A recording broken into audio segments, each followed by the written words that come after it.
Hello students, welcome to All Force e-learning channel. This is K. Nageshwarrao, your physics faculty. Today we are about to deal with session number 54, first year NEET. In this session, I will be starting a new chapter. Its name is Laws of Motion. In the previous session, we have dealt with one-dimensional motion, two-dimensional motion, isn't it? All these chapters, basically they fall under the category of mechanics. Mechanics it is the branch of physics that deals with study of motion of objects. Okay, so whatever objects are in motion, their motion will be studied. Okay, here let us try to have an idea about classification connected with mechanics. This mechanics is categorized into three types, as you see here: statics, kinematics, dynamics. Like this, mechanics is categorized into three types. Statics, study of objects at rest. Statics deals with study of objects at rest. The name itself says that static. The objects at rest will be studied under this field of mechanics. Kinematics, study of motion of objects without taking cause for its motion into account. In fact, mechanics can be categorized into different ways when we deal with engineering related mechanics. But right now, this kind of classification is sufficient for you. You can have this idea. Statics is what? A study of objects at rest. Kinematics. Here we study the motion of objects without taking cause for the motion. Cause for the motion in the sense, some force might have acted on the body. Because of that, the body might have been set into motion. So how much force has acted on that and how much force is acting during the motion? All these things, in which direction the force is acting, such kind of factors will not be taken into account. Such kind of factors will not be studied under the heading of kinematics. Okay. But whatever this study of objects at rest and the study of motion of objects without taking cause for its motion into account, these two things were already completed. We have dealt with these two things in motion in a straight line chapter and motion in a plane chapter, isn't it? Where we have seen displacement, velocity, distance, speed, acceleration, etc. All these things were studied, isn't it?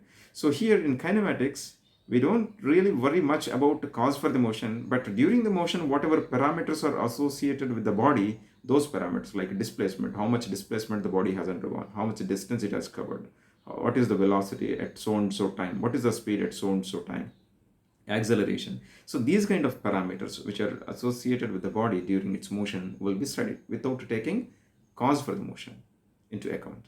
Coming to this dynamics, study of motion of objects by taking cause for its motion into account. So here, under this heading dynamics, we are going to consider the cause for the motion. How much force is acting on the body? Okay, so in which direction the force is acting, all such kind of details will be monitored very carefully under the heading of dynamics. Okay, so this is where this chapter laws of motion comes into picture. In laws of motion, we are going to study about cause for the motion. Actually, the main cause for the motion is force, isn't it? So in a way, in laws of motion, what we can say is there will be an extensive discussion about force and its effects. Okay, so let us try to understand regarding this one further. Force, how this can be defined. This is a very basic definition. Already you guys know about this one. Force is an external effort that can set bodies into motion or stops a moving body or changes the direction of motion. These are the changes that can be caused by the force.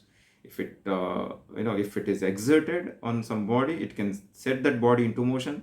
Or if a body is moving, it can be stopped by exerting force. Or if a body is moving and if you are interested to change its direction, you can do so by applying force, isn't it? So these are various jobs which are performed by force, isn't it?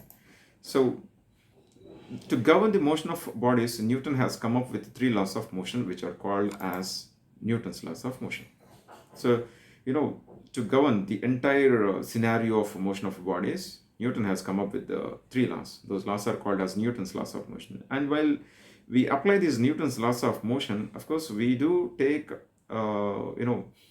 kinematics concepts into consideration as well. So dynamics is a branch where we actually study about parameters connected with the motion of the bodies and cause for the motion of the body. Okay, these two things will be taken into account.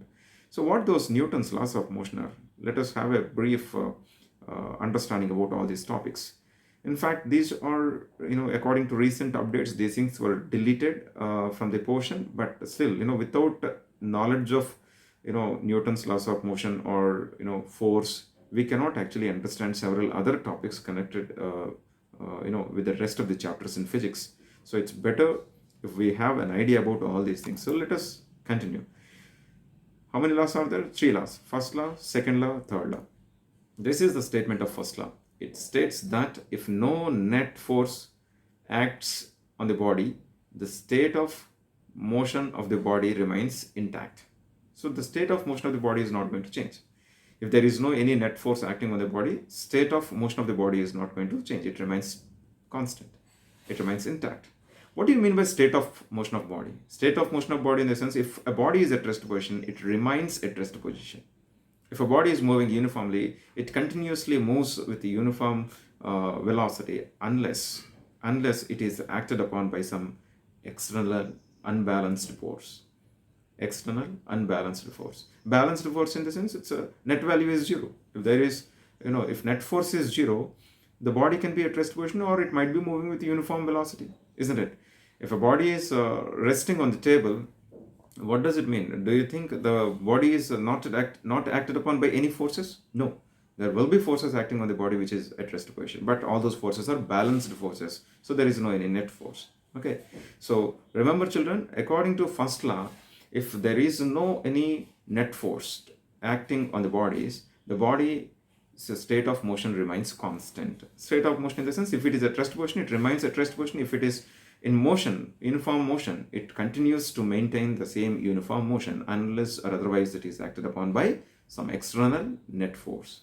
Coming to this second law, this one, rate of change of linear momentum is directly proportional to the external force applied on the body, and this change is in the direction of applied force. So whatever rate of change of momentum, what happens if net force acting on the body, if a net force is acting, it undergoes acceleration. If it is undergoing acceleration, its velocity continuously increases. So because of that, what happens to the linear momentum? Linear momentum changes. I'll tell you what linear momentum is. Eventually, we will be dealing with this second law extensively. Okay, there is a very detailed discussion. So for time being, you just remember that rate of change of linear momentum is directly proportional to external force applied on the body. Okay, and whatever this change in momentum is there, it is along the direction of force. This is what I want you to remember for time being. We'll be dealing with this second law in a very detailed way in the next coming sessions. Coming to this third law, this is a very familiar law to most of the people, because if this statement, you guys are familiar like this. For every action there is an equal and opposite reaction. Okay, if somebody asks you for the statement of third law, it will sing like a song. What it states that for every action there is an equal and opposite reaction. So for every action, see, action and reaction, in the sense, action is also a force, reaction is also a force. For example, if you are pushing a wall, the wall, that is called as action. Even wall also exerts force on you. That's what we call it as a reaction. Okay. If you consider the example of a swimmer, what a swimmer does when he is swimming in the water, he pushes the water in the backward direction and water pushes him in the forward direction. So whatever force he is exerting, that is called as an action. Whatever force the water is exerting, that is called as a reaction. So that's how, very briefly, you can understand about these 3 laws. So let us have a discussion about Newton's first law. What is this? An object will not change its state of motion unless acted on by an unbalanced force. So this is very briefly it is stated like this. Okay.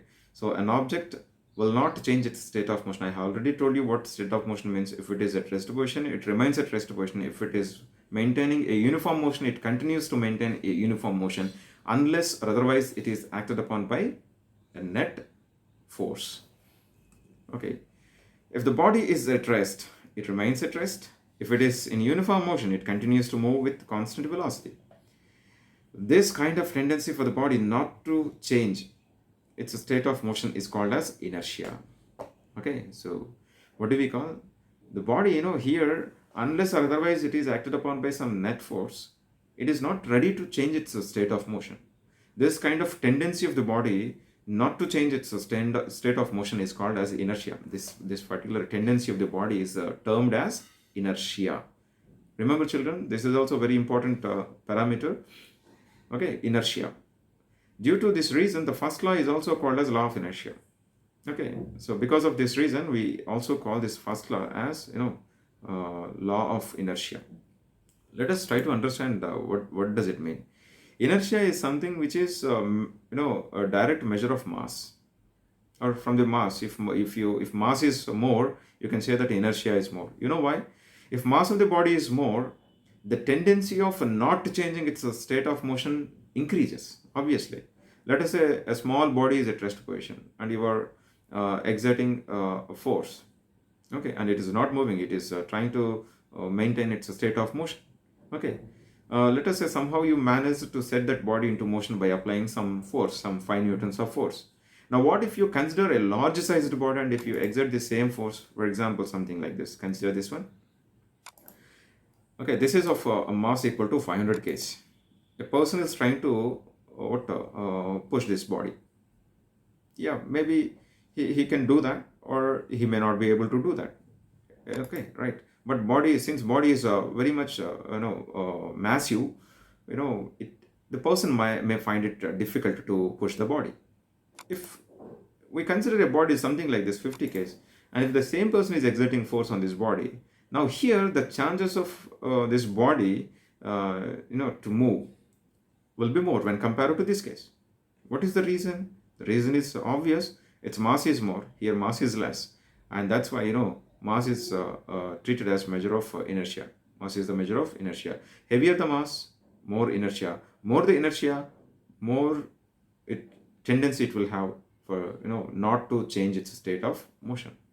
Okay, if a bus is moving, if you wanted to change the direction of motion of the bus, let us say you need to exert some force. Okay, but a bicycle is moving, and if you wanted to change the direction of motion of the bicycle, in both the cases, do you need to exert the same force? Of course, no. In case of bus, you need to exert more force when compared to bicycle. It means more the mass, you need to put more efforts to change its state of motion. Okay, so whatever tendency we were talking about, tendency of the body not to change its state of motion will be more if mass is more. Okay, and which is called as inertia. Which is called as inertia. So remember, children, mass is the measure of inertia. More the mass, inertia will be more. Remember this. Now, let us try to understand what this linear momentum is. Linear momentum is defined as the quantity of a linear motion is called as a linear momentum. The quantity of linear motion is called linear momentum. This is quite strange. You guys don't see this definition in most of the books, but you do see this one, second one. The product of mass and velocity is called as a linear momentum. But remember, children, this is also what the definition of linear momentum only. I'll tell you why. The quantity of a linear motion is called linear momentum. That's how its definition is given here. What do you mean by that? Quantity of motion in the sense, let me consider one example. For example, a car is moving, a person is standing here. Let us say car is moving with a velocity of 50 km per hour. What speed? 50 km per hour. When the person is looking at this car, he can feel the motion. Feel the motion in the sense with what velocity it is coming, with what energy it is moving. All those things can be understood. Like we often say that it is moving with more energy, or we say that it is moving with less energy, or it is moving slowly, or it is moving with high velocity. Like that we say. Maybe we don't know with what velocity it is moving, but we do say that it's moving fast, it's moving slow. Such kind of things can be concluded, isn't it? So in this case, okay, if you wanted to find out the momentum, if mass of the car is m, velocity of the car is v, this momentum m into v is called as momentum. Linear momentum is represented with v.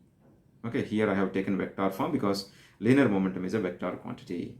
Mass might be a scalar, but velocity is vector, isn't it? So linear momentum is equal to like a vector multiplied with a scalar. Mass is a scalar, but it is multiplied to velocity vector. So what you get? You get linear momentum. Remember, children, mathematical form of linear momentum is p bar is equal to mv bar. Linear momentum is represented with p bar. So here, if the car's mass is m, If it's moving with a velocity v bar, then its linear momentum is mv. Okay, so this is what I'm calling it as quantity of linear motion. Okay, how much motion it is undergoing. If that is the question, then you can say that mv is the quantity of linear motion of this car. But let me take one more example. Let us say a person is standing here and a train is moving. See, when compared to this car, train is massive, right? Its mass is very high. Let us say earlier the car is moving with a velocity of 50 km per hour. Let us say in this case, in the case of train, the train is moving with a velocity of 5 km per hour. Okay, but remember children, mass of the train, it's very high when compared to mass of the car. So though the velocity of the train is less, this quantity mv is going to be more when compared to car's mv. Okay, what I meant to say is the momentum of train, though its velocity is less compared to car, the momentum of train, linear momentum of train is going to be very high when compared to linear momentum of the car. And if you are standing near the platform, though the train is coming very slowly, you can actually feel how much energy is flowing, how much motion is flowing right before your eyes. Okay, so I hope you are able to imagine the picture. Though if you are waiting for a train in the platform, though the train is moving very slowly before your eyes, you can feel how much energy or how much motion is there before your eyes. Okay, how much quantity of energy is flowing, how much quantity of motion is flowing before your eyes, you can actually feel that, isn't it? So here linear momentum of the train is more when compared to linear momentum of the car. So remember children, these are the two possible definitions for linear momentum. Okay, now let us try to understand what change in linear momentum means. Change in linear momentum in the sense difference between final and initial momentums. Okay, so this is how you can express change in linear momentum. Delta p bar is equal to final momentum minus initial momentum. Okay, and this is how you can write, because momentum can be expressed as mass into velocity, mass into final velocity minus mass into initial velocity. Now, if this is the situation, how you can treat this? You can treat as if you are taking a difference between two vectors. If you are taking difference between two vectors according to parallelogram law of vector addition, the magnitude of this difference, what is that? Delta p bar mod can be expressed like this: under root pf square plus pi square minus 2 pf pi cos theta. This kind of equation we have seen with the relative velocity also. Okay, where we have written VAB, velocity of A with respect to B, as VA minus VB, and which is equal to under root VA square plus VB square minus 2VA VB cos theta, where theta is what? Angle between final momentum and initial momentum. Okay children, this equation is very important to understand the change in linear momentum. Let us make use of this equation. Consider a body of mass m moving with velocity v bar along a straight line, something like this. Let us say there is a wall. So this body moving with a velocity v, having mass m, it is going and it is striking against the wall and it is falling dead. Falling dead in the sense, after it struck against the wall, its velocity has become zero. Okay, so it is falling freely like this. So that's what we call it as falling dead. Okay, so this body is projected along this direction, along this straight line path, and it is traveling along this path, and after striking the wall, it is falling dead. So without any velocity for after striking the wall, it is falling dead. Okay, if that is the situation, let us try to find out what is the change in momentum. I will take this direction as x direction, from left to right as positive x direction, from this point to in the upward direction as positive y direction.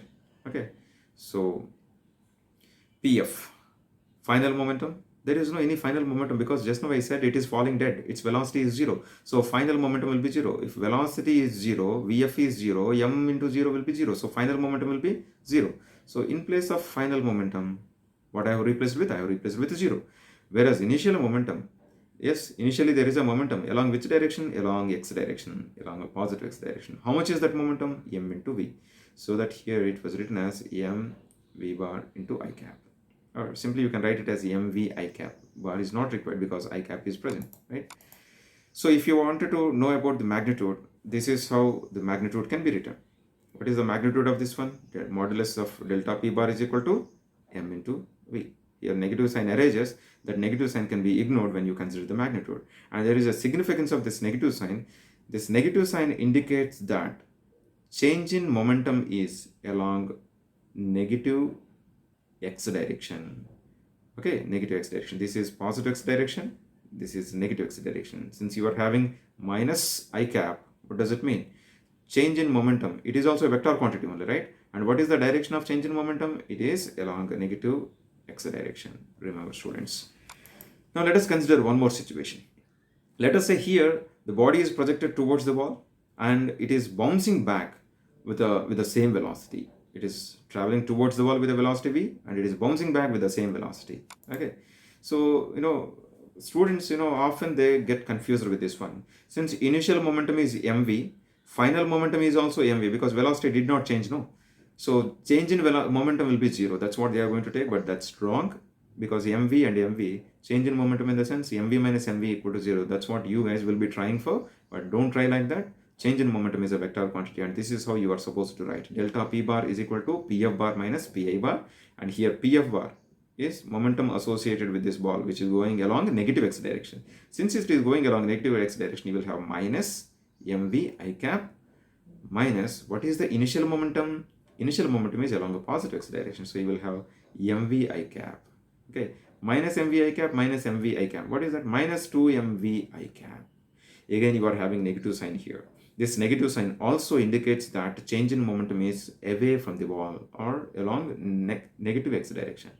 Okay, body is traveling like this, it is rebounding along this direction, and because of this, whatever change in momentum is there, that change in momentum is along this direction. Remember, students, still some of you may have one question. Sir, why, if velocity did not change, mass anyways remains constant, how come there will be change in momentum? Change in momentum will be 0. That's what you guys might be thinking. But remember, children, here velocity is not constant. Don't look at this v. Direction of velocity has changed. See, earlier it is along positive x direction, now it is along negative x direction. Even if there is a change in direction of velocity, you will say that there is change in velocity. If there is a change in velocity, there will be a change in a non-zero change in what? Momentum.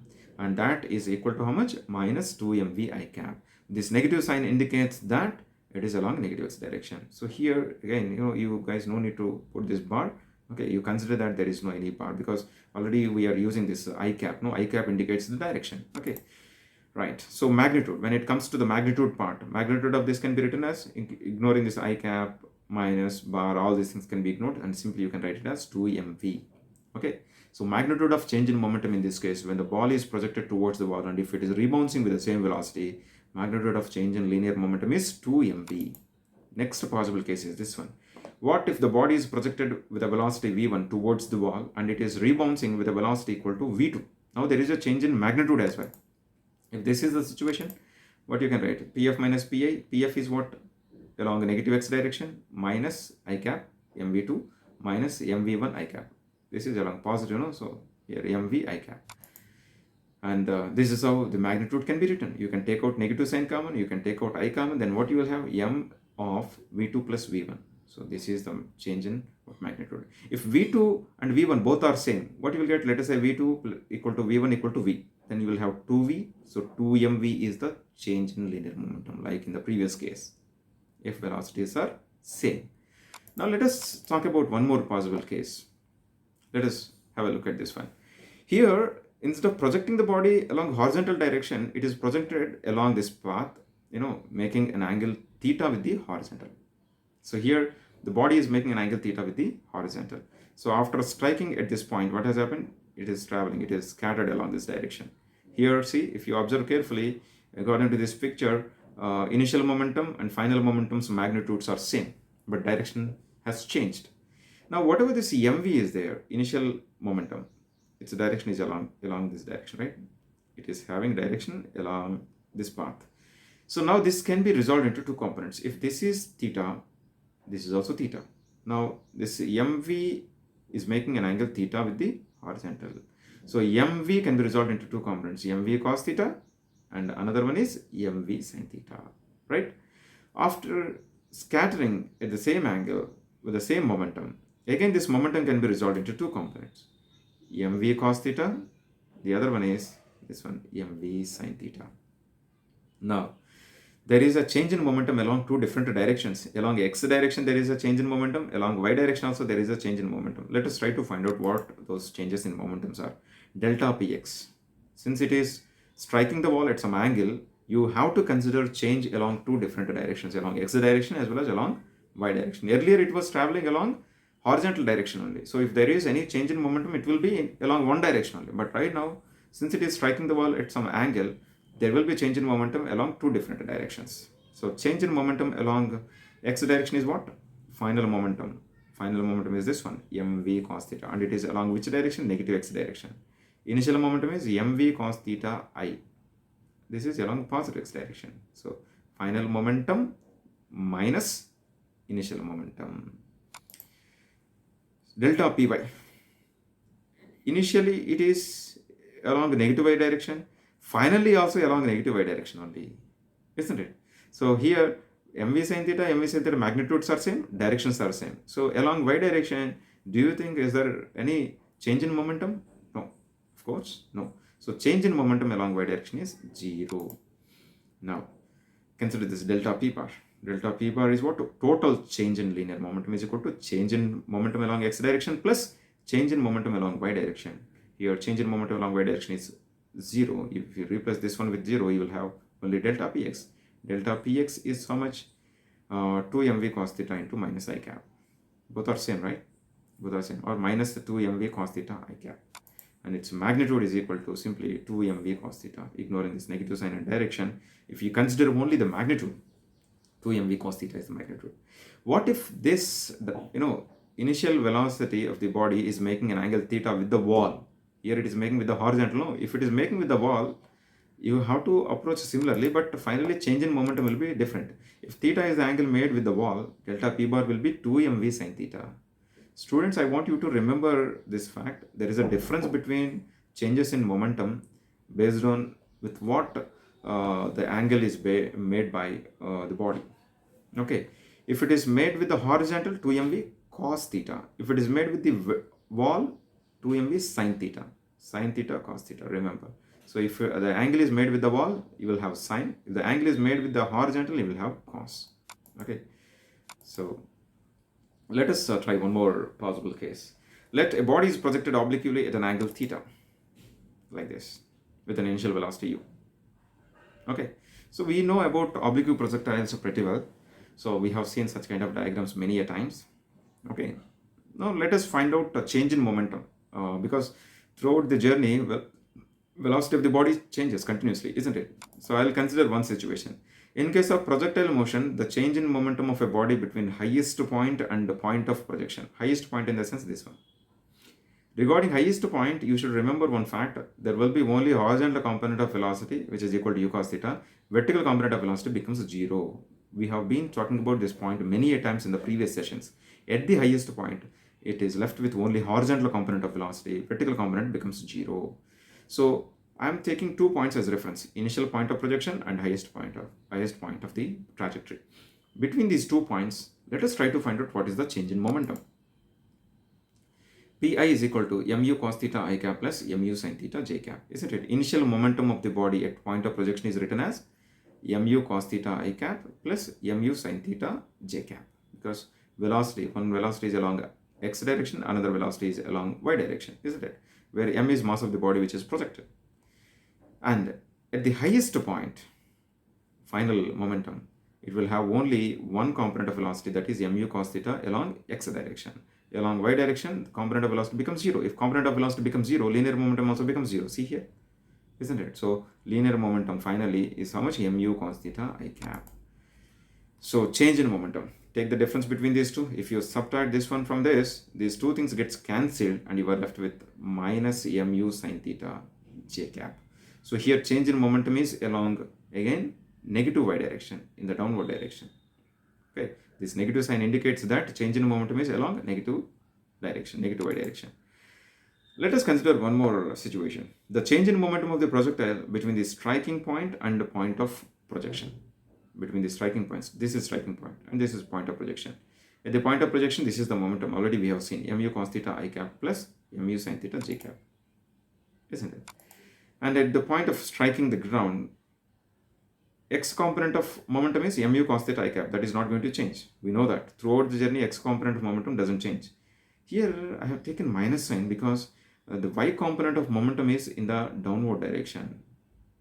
This direction is what? Negative y direction. So that minus j cap is taken. So mu cos theta I cap minus mu sin theta j cap. This is the final momentum. If you take a difference between these two, mu cos theta I cap, mu cos theta I cap gets cancelled, and you will have minus mu sin theta j cap here and minus mu sin theta j cap, and just subtract, subtract this one from this one, you will get minus 2 mu sin theta j cap. And again, this minus sign indicates that change in momentum is along j cap direction, that is along negative y direction. Change in momentum is along minus j cap direction. That indicates the change in momentum is along negative y direction, along downward direction. Okay, so let us consider one more situation. Let a body is moving in a circular path uniformly. Uniformly in the sense its velocity's magnitude remains constant.